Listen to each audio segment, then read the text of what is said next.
السميع العليم من الشيطان الرجيم بسم الله الذي لا يضر مع اسمه شيء في الأرض ولا في السماء وهو السميع العليم. اللهم صل وسلم وبارك على سيدنا محمد وعلى آله وصحبه ومن تبعهم بإحسان إلى يوم الدين. Louange à Allah, nous les louons et sollicitons son secours, que la paix soit sur le sceau des prophètes Muhammad, sur sa famille, ses apôtres et tous celui qui suivra sa voie jusqu'au jour de la résurrection.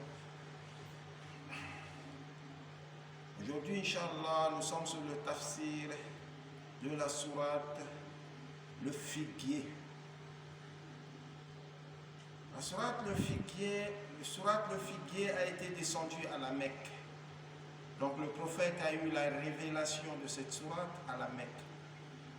Le bon Dieu dit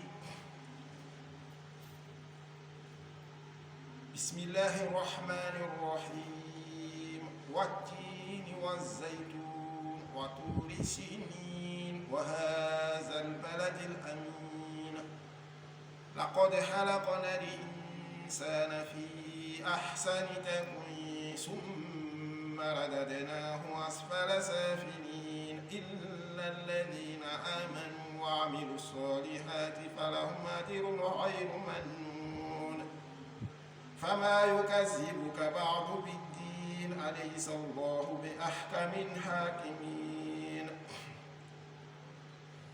Al-Bara ibn Azib Kalal-Agré a dit: j'ai entendu le prophète sur lui la bénédiction et la paix de Dieu dire à la prière du soir, réciter la sourate par le figuier et l'olivier. Jamais je n'ai entendu quelqu'un qui eut une voix plus belle que le prophète et qui récita mieux le Coran.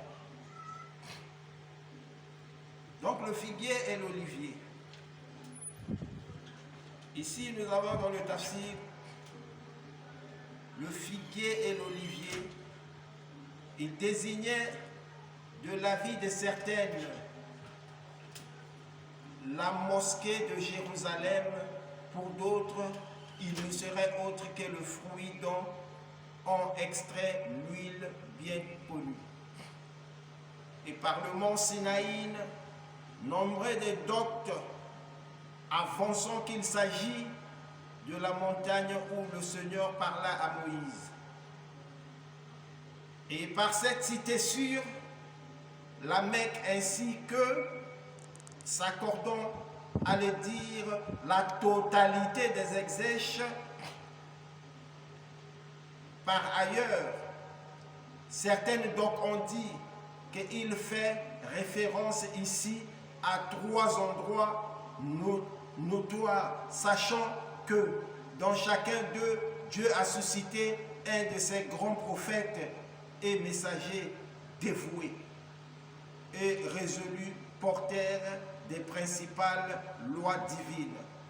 Dans le premier endroit est la cité du figuier et de l'olivier, soit la ville de Jérusalem où Dieu envoya Jésus, fils de Marie, alayhi salatu wa salam.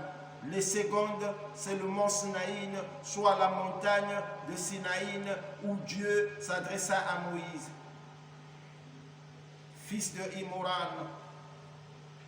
Le troisième n'est autre que la Mecque, cette cité où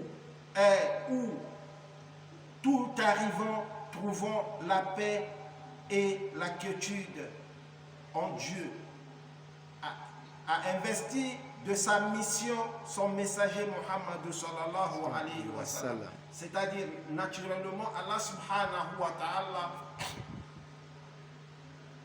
jure, comme nous jurions aussi. Pour être plus précis de ce que tu veux dire, comme nous les êtres humains, pour que les gens croient à ce que tu dis, tu as l'habitude de jurer au nom de Dieu, wallahi, pour prouver ta véracité. Mais Allah ne ment pas. Mais Allah va jurer pourquoi? Allah va jurer pourquoi? Donc une fois que Allah va jurer, il ne jure pas au nom d'Allah parce qu'il n'y a pas un autre Allah.